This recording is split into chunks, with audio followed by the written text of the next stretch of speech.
আসসালামু আলাইকুম রহমতুল্লাহ। নরেন্দ্র মোদীর কখনোই পতন সম্ভব নয়।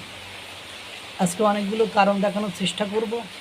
কারণের কিছু এদিক ওদিক হতে পারে, কিন্তু অ্যাপ্রক্সিমেটলি বা কাছাকাছি হয়, একটু বেশি না হলে একটু কম। কিন্তু এই কারণগুলোর কারণে নরেন্দ্র মোদীর কখনোই পতন সম্ভব নয়। কারণ বিজেপি মোদী গণতান্ত্রিকভাবেই, বিজেপির নরেন্দ্র মোদী গণতান্ত্রিকভাবেই নির্বাচিত। নরেন্দ্র মোদী কোনোদিন আন্দোলনকারীদের উপর ম্যাস শুটিং বা গুলি চালাবে না। কোনো কোনো হিন্দুর উপর তো কোনোদিনও না। উনি নিজ জাতির প্রতি নিবেদিত প্রাণ। ভারত ২৮টি অঙ্গরাজ্যে বিভক্ত, অতিকায় প্রদেশ সমষ্টি রাষ্ট্র। এরকম রাষ্ট্রে অভ্যুত্থান ইম্পসিবল।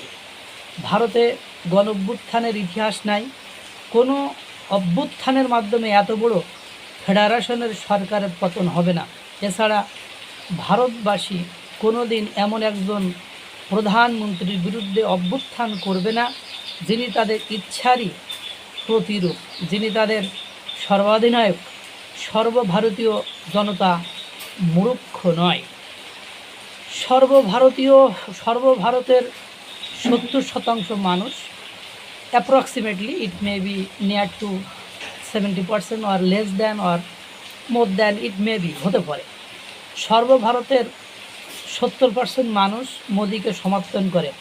সংখ্যায় তা ১০০ কোটির কাছাকাছি। প্রাপ্তবয়স্ক ধরলে তা ৮০ কোটিও ধরা যাক। আর কেনই বা করবে না সমর্থন?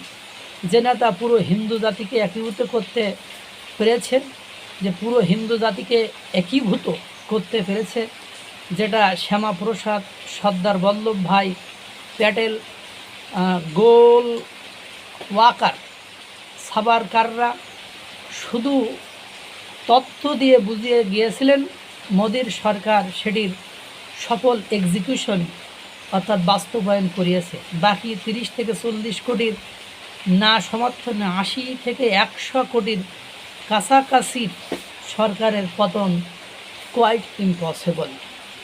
নরেন্দ্র মোদী সমগ্র হিন্দু জাতির অবিসংবাদিত একক নেতা, এমনকি ইন্দিরা গান্ধীকেও ছাড়িয়ে গেছে। যদি ভারতকে কুরুক্ষেত্র মনে করা হয়, নরেন্দ্র মোদী সেখানে বেশিরভাগ ভারতীয়দের কাছে বিশ্বরূপধারী অবতার, এবং সেটাই কি হওয়া উচিত নয়? উনি নিজ জাতির জন্য নিবেদিত প্রাণ। হ্যাঁ, ওনার কারণে আমাদের মুসলমান সম্প্রদায়ের উপর কষ্ট নেমে এসেছে, যেটা অবিলম্বে বন্ধ করা জরুরি। কিন্তু উনি নিজ হিন্দু জাতির উপর একটা আঁচও আসতে দেবে না। বিপরীতে বিভিন্ন মুসলিম রাষ্ট্রপ্রধানরা মুসলমানদেরই ওপর গুলি চালায়। যেমন পাকিস্তানকে আপনারা লক্ষ্য করেন, পাকিস্তানি সব মুসলমান। ওই বালুচিস্তান, খাইবার পাখতুনখোয়া, এই যে আপনার আজাদ কাশ্মীর, দেখেন কি পরিমাণ মানুষ, মুসলমানরা সেখানে গুলিবিদ্ধ হয়। পাকিস্তানের এক নারী নেতৃত্ব বলেছিলেন, পৃথিবীর ইতিহাসে সবচেয়ে বেশি মুসলিম নিধনকারী রাষ্ট্র হলো পাকিস্তান। সেখানে বিভিন্ন ইসলামিস্টদের হাতে মুসলমানরাই নিপীড়িত। রাষ্ট্র এক আফগানিস্তানেই নারীদের কি দশা করে রেখেছে, এমনকি শেখ হাসিনার মতো ইসলামপন্থী শাসকদের হাতেও নিজ সম্প্রদায়ের লোকদের রক্তেই রঞ্জিত, এরকম কথাবার্তা উঠেছে আর কি। ক্ষমতাতেও হাসিনা গেছে। বিপরীতে মোদির ভোট চুরির কোনো দরকার হয় নাই। তার জাতি এমনিই তাকে বারবার নির্বাচিত করেছে। জীবনে দেখেছেন কোনো হিন্দু নারীকে হিন্দু নেতারা পোশাকের জন্য চাবুক মেরেছে, গুলি করেছে, পড়াশোনা বন্ধ করাই দিছে। ড্রামস বাজানির কারণে হিন্দু মেয়ের জীবন অতিষ্ঠ করতে, যেগুলা আফগানিস্তানে হয়, যেগুলো সঠিক মনে করে একপাল মূর্খ তহিদি গং। জীবনে দেখেছেন কোনো হিন্দু নেতা আর্ট করবার জন্য, গান করবার জন্য ডান্ডা মেরেছে? তাদের এক বলিউড কই আর আমরা কই? ওই রকম মোটা বুদ্ধির লোক তারা নয়, বরং তারা তাদের নারীদের জনশক্তি বানিয়েছে। তারা চাণক্যের নীতি মানেন, তাদের বুদ্ধির কাছে আমাদের লোকেরা নস্যির ডিব্বা। নরেন্দ্র মোদী হলো আমার সেই প্রতিপক্ষ, সেই প্রতিপক্ষের দূরদর্শিতা প্রশংসা করতে আমি বাধ্য, কারণ আমি চাই যেন মুসলমানদের মধ্যে নরেন্দ্র মোদীর মতো এক নেতা হোক, যে কিনা সর্ব মুসলমানকে একত্রিত করে নিতে পারত। আফসোস সেটা দেবা স্বপ্ন। বিজেপির অধীনে ভারত ব্যাপক প্রভাবশালী শক্তিতে পরিণত হয়েছে। সামরিক, অর্থনীতির সকল ক্ষেত্রে সে আজকে এশিয়ার মহাশক্তি। ইনফ্রাস্ট্রাকচার, অবকাঠামোগত, আইটি প্রোগ্রামিং এ তারা অসাধ্যকে সাধন করেছে। কতগুলা পলিটিক্যাল লবি তাদের হাতে, এটা কল্পনার বাইরে। ওই তাদের দু চারটা মূর্খ লোক গোমূত্র নিয়ে বাড়াবাড়ি করে, এর মানে এই না যে তারা গোবরখোর। তাদের সফলতা, তাদের বুদ্ধি, বিশ্ব রাজনীতি আর জ্ঞান বিজ্ঞানের বিভিন্ন সেক্টরে আমাদের চাইতে তারা বহুগুণ এগিয়ে। তাদের স্পেস সেন্টারের সমকক্ষ কোনো কিছু আমাদের সম্মিলিত শক্তির হাতেও নাই।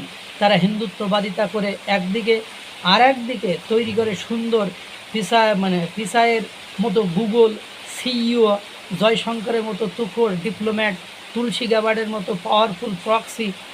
আমরা আমাদের দেশে কি বানিয়েছি? বিক্রমপুরী, মহিবুল্লাহ, আরেফিন শক্তি, মাদানি গং, ফাতা কম্ব্যাক্ট গং, কমি গং। মাথার থেকে উড়না নামালেই যারা মনে করে ভূমিকম্প হয়। ইরান, পাকিস্তান, তুরস্কও বিজ্ঞানী বানিয়েছেন, আমরা আমাদের দেশে বানিয়েছি একপাল জঙ্গি। নরেন্দ্র মোদী নিজ হিন্দু জাতির সর্বাধিনায়ক। সে নিজে দেশের হিন্দু জনগণের সাথে সম্পর্ক আত্মিকভাবে প্রতিষ্ঠিত করেছে। সকল ভিন্ন মতের হিন্দুকে সে একত্রিত করেছে। কে শৈব, কে শাক্ত, কে গানপত্র, কে স্মার্ত, কে মতুয়া, কে গৌড়ীয়, কে ভিগান, কে নন ভিগান, কে সেকুলার হিন্দু, কে হিন্দু নাস্তিক, কে ফেমিনিস্ট হিন্দু। এসবের মাঝে কোনো ভেদাভেদ নেই তাদের। আমাদের মতো 101টা ফেরকা করে না তারা। এক নামাজে দাঁড়াইতে গিয়ে হাত বাঁধার নিয়ম নিয়ে যুদ্ধ বাঁধার দশা তারা করে না। এক দল আর এক দলকে বাতিল তাকফির করে দেয় না, কাড়াকাড়ি করে না, মোরাল পুলিশিং করে না। তারা নিজ ধর্মের লোকদের মুরতাদ বলে, তা সে যেমনই হোক, তাই যাই করুক, যাই তা বলুক, নিজ সম্প্রদায়ের কারো রক্ত তারা ঝরায় না। এটাই কি হওয়া উচিত নয়? বিপরীতে আমাদের কথা বললে শরমে পড়ব। আমরা নিজেদেরই হয়তো হইতে পারিনি, অন্যরও না। তারপরও মানবিক কারণে বিশ্বের মানবিক লোকগুলা আমাদের দুঃখ দুর্দশার সমবেতি হয়। ব্যর্থতা আমাদের এই ব্যর্থতা চরমতম। হিন্দুত্ববাদীটাও যেমন যোগী আদিত্যনাথ কোনো হিন্দুকে পোশাকের কারণে মোরাল পুলিশিং করে না, খেলা দেখা বন্ধ করাই দেয় না, সিনেমা গান বন্ধ করাই দেয় না। নিজ জাতি এগুলো সৌদি আরবও করে না, ইরানও করে না, ইরাকও করে না। নিজ জাতির কারো জীবন অতিষ্ঠ করে ফেলে না। এক কথায় জাতি রাষ্ট্র, এক জাতি এক দেশের উৎকৃষ্ট সফল উদাহরণ তার দেশ। বিপরীতে ইসলামপন্থীরা এখন বিভিন্ন ইসলামী রাষ্ট্রের শাসকদের কথা বললে লজ্জায় শরমে মরে যাওয়ার দশা হবে। ভিন্ন মতের মুসলমান, লিবারেল, মডার্ন, সেকুলার মুসলমানদের ধারণ করার মতো কয়টা ইসলামী লিডার আছে? কয়টা? কায়েদ এ আজমের পর আর কেউ আসেনি এই উপমহাদেশে।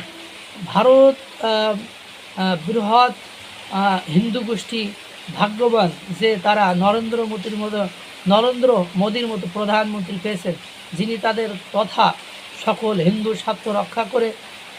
আমরা দুর্ভাগ্যবান, আমাদের এমন কোনো একক নেতা নাই সারা বিশ্বে। এটাই হলো নরেন্দ্র মোদী।